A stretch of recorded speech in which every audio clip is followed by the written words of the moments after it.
So inconsistencies can come in so many different ways.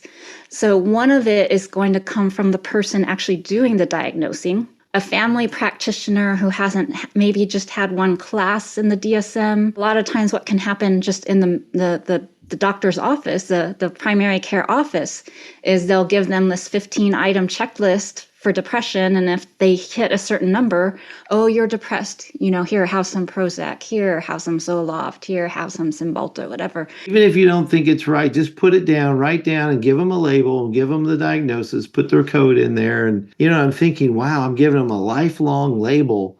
And what if I don't know what I'm doing? And I'm looking around the room and I'm thinking, none of us know what we're doing here. Flippancy of that, is kind of what you're talking about here. In the early studies of the DSM-5, they actually found out that even with well-trained clinicians, that they diagnosed it wrongly 1 out of 4 times. If you've been in this trauma-informed model, then you start to see through this lens of trauma, and then now everything is PTSD.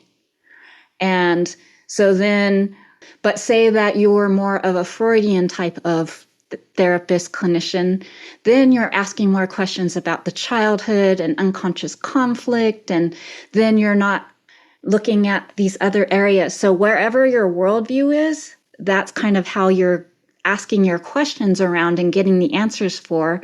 But then you're missing out on all these other possibilities and thoughts about what might be contributing. Working at a clinic for 20 years, seeing the pharmaceutical reps come in.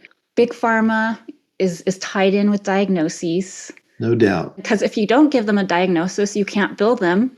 And then, right. So I know when I worked at a boys' home, boys who were given more difficult diagnoses and put on medication, we actually got more money for them, especially with insurance companies these days. So if you give somebody a lesser label, severity, then you get less sessions. So, I'm going to give them a more advanced diagnosis so then I can get more sessions with them because that's what will be helpful for them versus Right. because this is truly what they have.